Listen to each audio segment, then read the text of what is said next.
Babylon,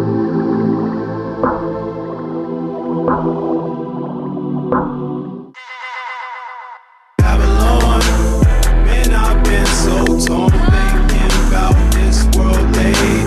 Babylon, truth is so deluded and it drives me crazy. Babylon, this lost world is so hopeless. Babylon, Jesus Christ, that's where hope is. Babylon, no matter what they say, it's still so lost, listen. I'm going to pretend I'm on my podcast. There you go. There you go. So today on our show, And then give me some of Pax's water. Yeah. we have the Malones with us. Why don't you introduce yourself real quick? Tell us who you are. Are we audio only, or do we need to get to Yeah, a physical place? Okay. Yeah. Yeah. I'm Josh Malone. I'm a longtime abolitionist from Norman, Oklahoma. This is my wife. I'm Casey Malone, and I am a homemaker, stay-at-home mom, and currently we have 2 older kids and currently pregnant with 2 adopted twins. Right, so that is the topic of our show today. We're going to be talking a little bit about embryo adoption and how you can get involved with embryo adoption. What's the difference between embryo adoption and IVF? What are the connections? Just a quick overview about this process, and talk about the documentary that you guys are helping me film. Mm-hmm. So let's start out by what is embryo adoption and what got you to this point where you are carrying twins. Yep. Embryo adoption is basically in the U.S., everyone knows someone who possesses another human being in the freezer. There, as a result of IVF practices, what's the standard practice of in vitro fertilization, large numbers of children are left over in the freezer. As current estimates are something like 1.5 million to 2 million children who are fertilized embryos. So, sperm and egg united, fertilization occurs, 3 to 5 days later, put in the freezer, and have not been returned for. Many of them have been there for 25 years or more. And yeah, we are trying to help people adopt them and get them out of freezers and treat them like the humans that they are. So basically with embryo adoption, you do the second half of what people generally refer to as IVF. So you go through a hormonal treatment, and then typically depending on, a lot of clinics have their own practice, and there's fast thaws and quick thaws, but usually the day of, the embryo will be thawed and the hormones have got your body ready for the transfer. And then they will transfer the embryos inside of your womb. And then about 9 days later, you'll take a blood pregnancy test to see if you were transferred more than one, if any of them made it. And then go from there if you're pregnant. So you guys have twins. Mm-hmm. Yep. But this is not the first time that you've adopted before. Mm-hmm. Tell us a little bit about that. Yep. We first heard about embryo adoption when I was pregnant with our oldest. And immediately after, Josh was like, we should do that. This is amazing. And I was like, I like it, but I don't know. But I think a lot of it was just the fear and unknown of what childbirth would be like. Because as soon as I had our daughter, I was like, yeah, we need to do this next. And so we did. After when she was about 18 months old, we started searching for a clinic, trying to figure out how do you do this embryo adoption. And we found a clinic and adopted 2. We transferred 2. And everything was looking great. They were both given the highest grade, or just they looked healthy through a microscope at the transfer. And we even had a positive blood pregnancy test. Yeah, we had a positive blood pregnancy test, and then we went in for the ultrasound, and they found 1 empty sac. Yep, which meant that one of them had never attached, but then the other one stopped growing. And so I took the progesterone a little bit longer, just to make sure, and we did a second one, which confirmed that they had died. Yep. And so a lot of the story for us, definitely the part that we didn't expect, has been the story of grief. And knowing that the best gift that we can give to a lot of our kids is mourning them and loving them through their death. So that was a really rough time. And basically right after that, we were broke. Some of it was financial, some of it was circumstantial, but we decided, okay, we'll go ahead and, not wait any longer, and got pregnant with Pax. Because they immediately offered, well, here's the list. We can start another cycle right now, pretty much. But I knew emotionally I wasn't ready for that. And then, financial and circumstantial, we were just like, okay, we're just going to see what happens. And shortly after, I did get pregnant again with our son. And then I had him, and we were like, okay, we're at a good place to do it again. And I knew I didn't want to wait long, because it's an intense process with all of the medicines you take. So I wanted to do that early on, and not towards the end of my childbearing years. Yeah. I mean, for us, it's been a lot trying to give them our best instead of like waiting for it as an afterthought after we're infertile or, whatever, something like that. And so we ended up having to go with a different clinic, and was on that waiting list for quite a while.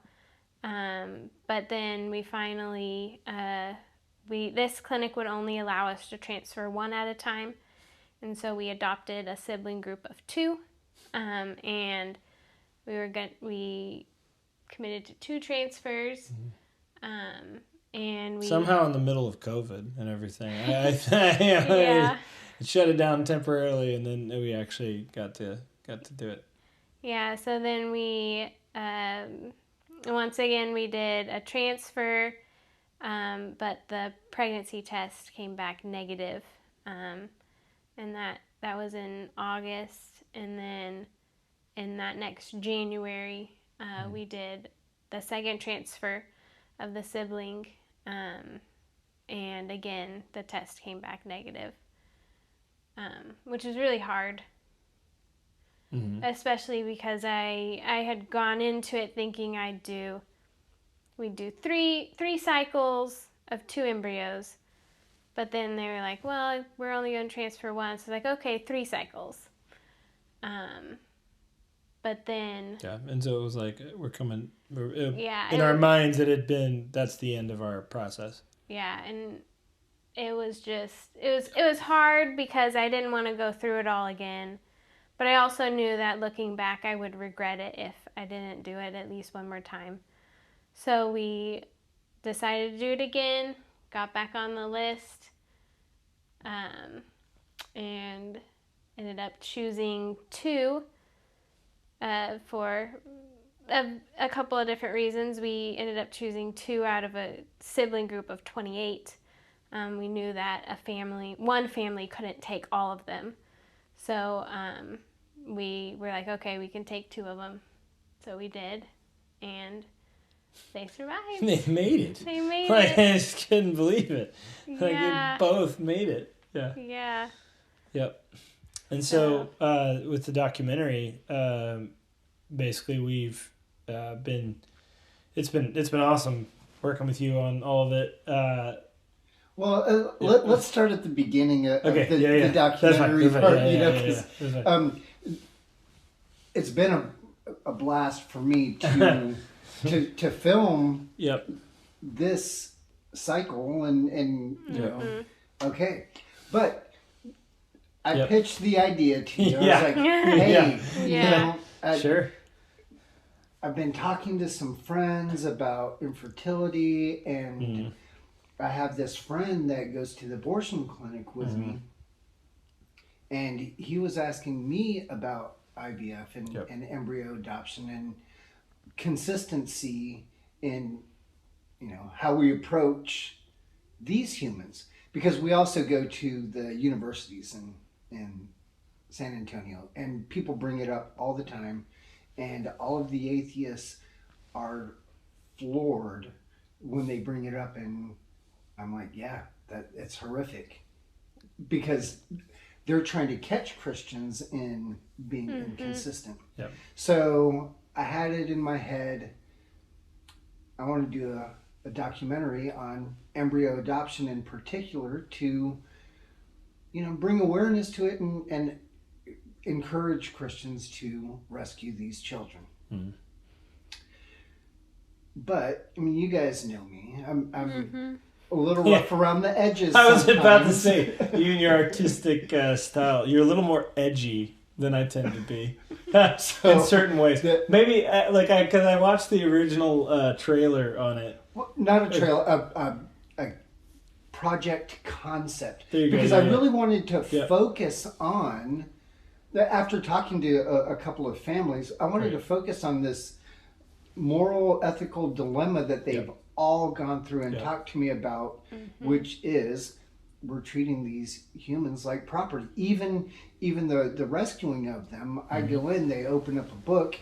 What kind of child do you want? Yeah, What right. you know? Here's all of his details. Oh, you want one that's more healthy than not? Do you want this? You know. Yep.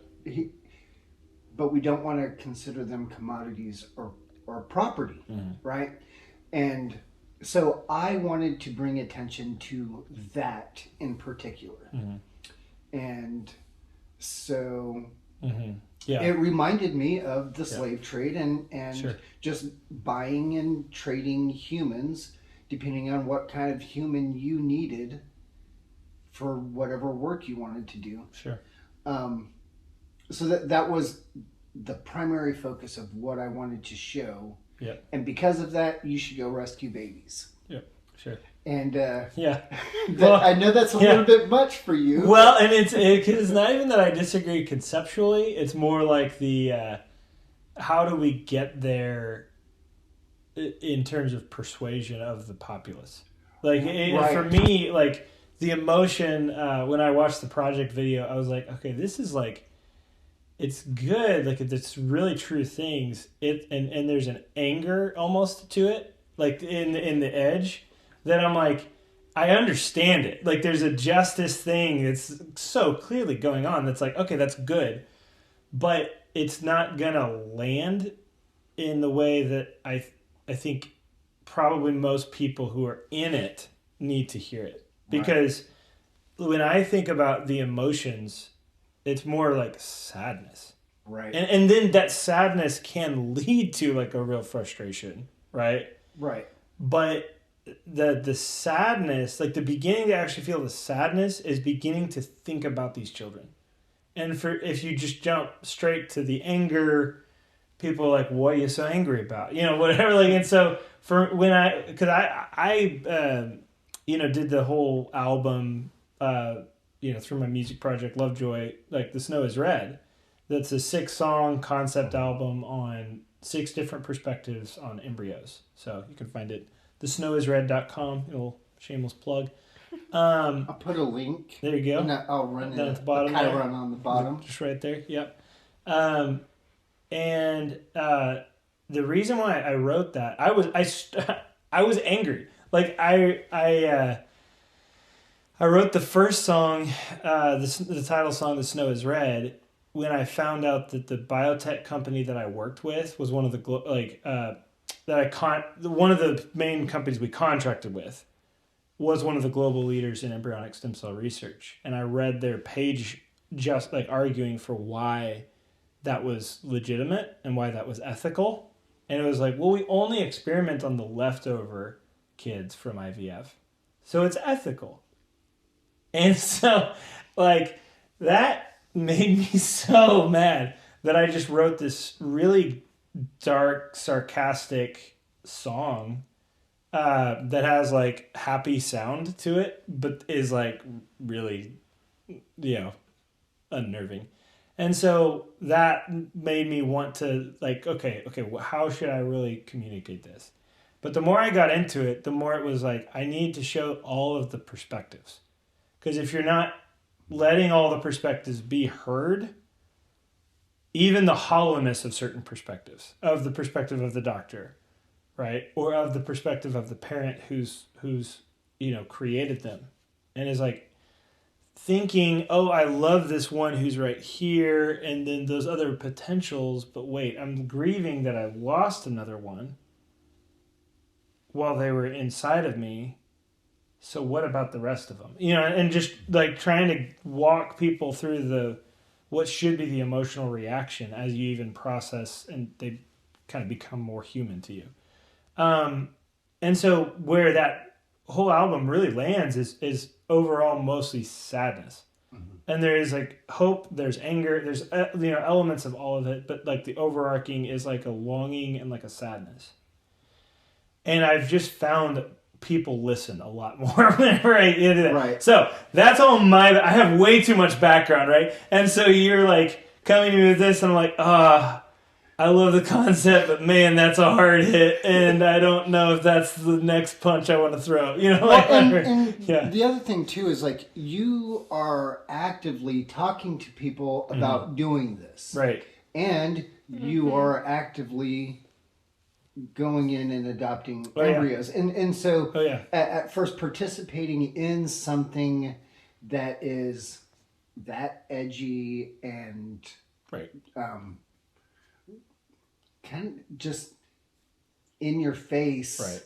Mm-hmm. It doesn't help your the mission that you are involved in, and I understood that. I didn't get my feelings hurt or anything. Right. No, but it was funny because it was like I think the response was basically like, we want to do everything we can to help you do that. I don't know if we can be in it. Right. So that I thought was great. We got a chance to talk a little bit. I had booked that interview with an IVF doctor that does and people couldn't believe that ended up being the hinge. Like that meeting, I thought really defined the scope of the project. Like, and you could tell more about it, but it was helpful. Yeah.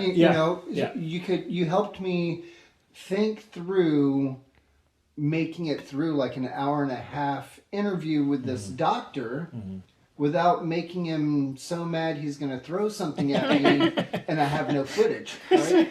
That's right. So that's right. And it's interesting because I think when you were describing it, it was like it started as this undercover whatever thing, but it ended up at this place where you really were like understanding him and like felt for him. Right. Yeah, so even while this growing up, even during our emails, I was honest. I'm like, hey, here's my position. Right. And it did take them a while to agree because they didn't want their adoption agency or IVF clinic shown in a bad light, and that's understandable, right? So I just told them my position about IVF. But that the purpose of my documentary was to encourage people to adopt children, to go rescue them.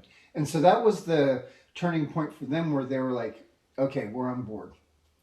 Now, what changed a lot of the project for me was actually talking to him. Yeah. Because in my head, I'm like, you're not a dumb guy. Right. You're obviously not a dumb guy, that you are medically trained and gone through all this education, and you care about these couples. Right.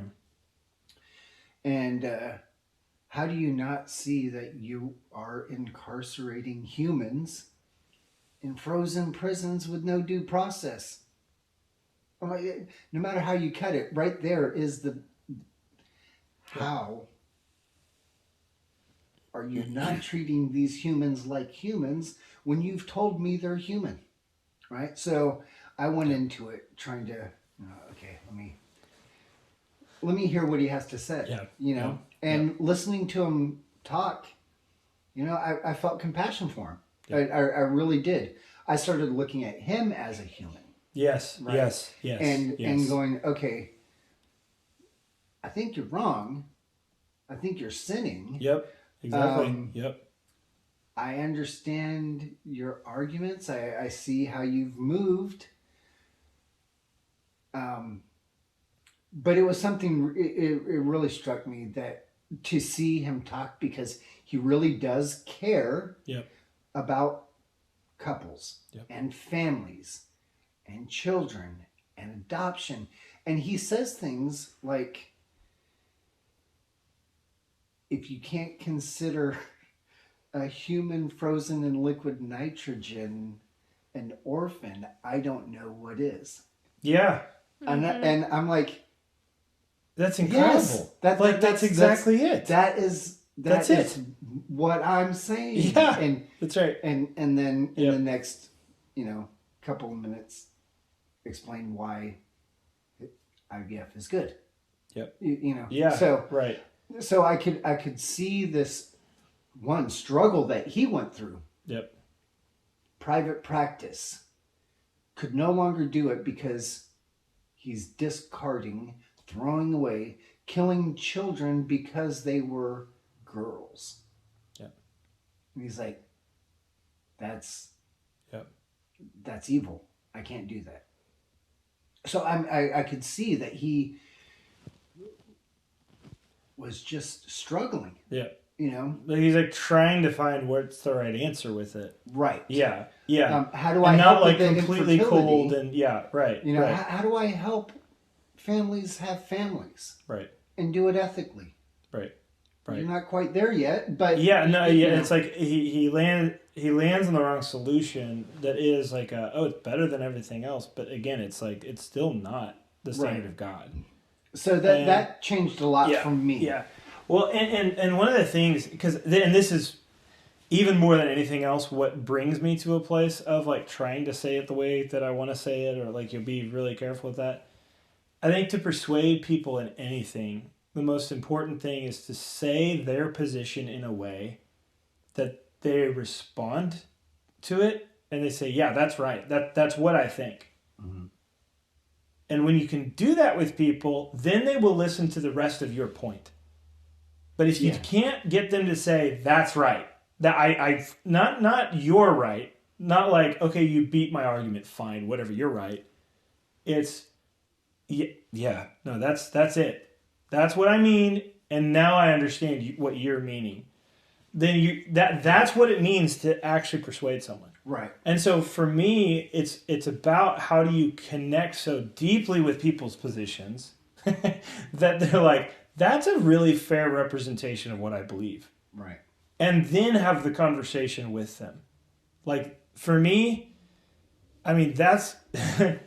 I know I really care about embryos. In terms of loving one another on the planet, like, that's one of the most important things in the world to me, is, like, helping people actually listen to each other in the middle of a really, like, tense, argumentative, conflict-ridden, terrible situation, whatever. So anyway, I just say that because it's like that's such a big point.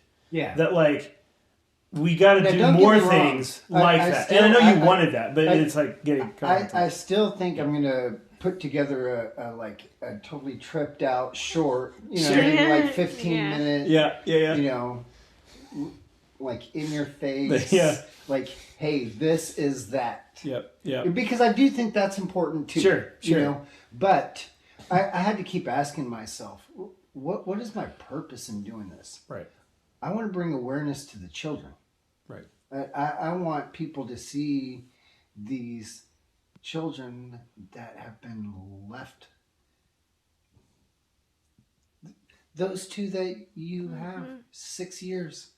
Mm-hmm. You know what I mean? Oh, yeah. And I want people to be encouraged to do it. And Yep. You got sucked. Somehow that's Callie not got the way. sucked into this really sappy story. I It's get all it. lovey-dovey and whatever. Yeah. Well, no, I saw this image bearer in front of me Yep. show regret Yep. for Yeah. what he did. Yep. And he really humanized that part for me. Yep. And so I called you, right? When I was Yeah. done, I was like, okay, man, I know you said, but check this out. Yeah. So It's like- I think I'm shifting this a little bit. Yeah. I sent you the audio to one of them yeah. of the doctor Yep. and said, hey, here's what I want to do. That's going to be part of it. Mm-hmm. Because even the doctor brought it up, right? Mm-hmm. You know, so I mean, Sure. Yeah. Right. Yeah. And it's like we want to say that right in the context of the yeah. Yep. So then, That's right. You know, you guys agreed to Yep. help me even more and like participate and Yeah, and I gotta be honest, because at that time, that's literally like the moment when we're like, okay, I guess we're gonna do this again, and it's the last thing that I want to do on the planet. Like she's like, okay, let's do that. I'm like, I feel like I literally wrote a song called "Drowning in the Snow," because it's like I feel like it's just it's death, and like everything around me is like seeing the terribleness of how all this is, and it's just like suffocating. And so that was like the place I was at, and then it's like, okay, we're gonna try this again. I guess, yeah, we'll be a part. And I think we officially decided on stuff after we had the first positive pregnancy test. Mm-hmm. Was that right? yeah, So like we knew at least one of them had made it. right. And then we were like, okay, well, we might be about to get footage of us like grieving because we just found out one of our two kids died. But hey, let's you want to meet us for the Right. for the for the ultrasound. first ultrasound to find out whether there's one or two. Like you want to be there when that happens. Yeah, that was Sam and I were there, and when you guys went to the appointment and we were having breakfast, we were both like, okay, this is going to go one of two ways. Look. And we're filming it. Whew. Yeah. Yeah. Yeah. So- I felt bad for dragging you guys into that. No, it was awesome. It was super Yeah. cool, you know. So to be able to show an audience, you know, this is what it's about. This is the struggle of rescuing these children. You sacrifice, right? Yep. There's joy. Yep. There's joy even when they die or don't make it, because There you go. like you said, Yeah. you gave them love, you Right. gave them a home, Right. There's grief, there's sadness, but Right. there's sadness when you have born kids that like fall and trip and knock their head or Yeah, or and whatever like we thing. know, So it's we know we're gonna see him, right. and so there's like also a long. It's like a sadness, but it's a sadness. It's longing for the day we will see them. Like and there's joy in like knowing that they're there now instead of just trapped in limbo. Like yeah. So we got a lot of footage on that go, and that's going to be a fun part of the documentary. It's pretty But amazing even- to just be like totally excited. You Yeah. know, or changing like yeah. But at that point, you still weren't sure whether or not you were going to. We filmed it with the expectation that we may not actually use any of the footage You know, because of other things that were happening with IVF prospect or embryo adoption prospects and stuff. Sure. So, Yep. it's been always this limbo in Yeah. the background. And even like while we're filming this, it's like, well, and I don't know what our timeline is or whatever, you know, because I think we're becoming more, you know, I think the project is growing into something that we're more like, okay, yeah, this is one of the ways that we want to communicate the message. The question is, okay, are we going back for another one? When is that going to happen? What does all that mean for timelines and all that kind of stuff? And Right. one of the things that has made it possible for us even to like let you be a part and like work through all this is just that knowing the flexibility of you were basically like, okay, well, we don't know. I have zero timeline. Doesn't have to be out by a certain time. If I need to wait a couple years or whatever needs to happen to like make it be the best that it can be and let it not get in the way of whatever else needs to happen, you know. And so your willingness to have that flexibility is like, okay, then what does it look like for us to, you know, craft this with, you know, and create this by sharing our story with you, you know.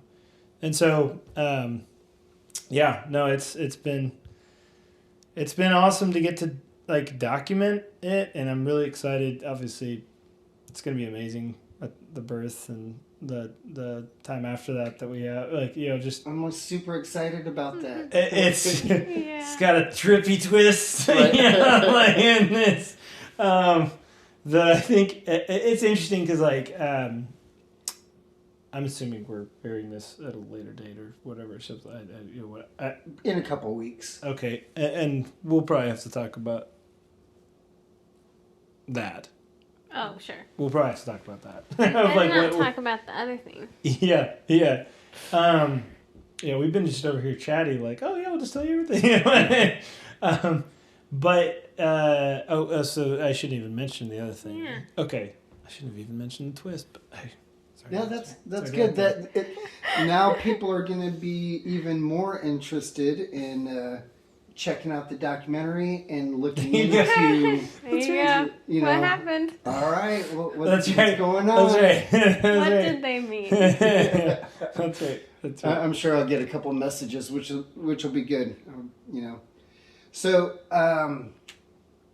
real quick before I forget, I do have some people that don't watch video; they just listen. Yep. What's the name of the album and where can they find that? Yeah, it's thesnowisred.com. And it's by Lovejoy, and it's a 6-song album that you can stream on that website. Download it. You know, you can purchase it there. It's on iTunes and Spotify and a bunch of different places. I don't have my overall, musical web presence quite what it should be, but that website is probably the best place to go. Right on. So I think that's good. Just wanted to share you guys with my podcast listeners, and I really wanted to thank you guys for participating in the documentary. And just like the background where I can kick ideas off you and, you know, the emails, the phone calls of, you know, hey, how do I phrase this for the doctor? How do I do that? And, you know, you've done a lot to help me understand some of the terminology, how the process works, but, you know, resources, where do I go to look? And so I just want to thank you guys for doing that. How else can my listeners learn more about embryo adoption or get resources, information before the documentary comes out? Because I want to put out some other resources with that too. Great question. I mean, what's a good answer to that question? Hit you up on the Facebook. Like, we are very actively like wanting to be talking to people who are interested about embryo adoption. So you can find us on Facebook. You know, Casey Malone, Josh Malone. Her name is Cacey, a little hard to spell. But nobody else has that spelling, so you'll find her. You'll find her. That's right. And so the hard part for us right now is because we're still in the middle of the process, we're trying to not be too public yet. And so it's hard to build something that's a beacon or, gets people's attention on the thing until you are willing to be public about it. And so we are trying to start building things like that are more full, packaged resources over the next several years, but for right now, we're more than happy to spend time with anybody, phone call, Zoom meeting, whatever, to work through whatever resources we can provide with it.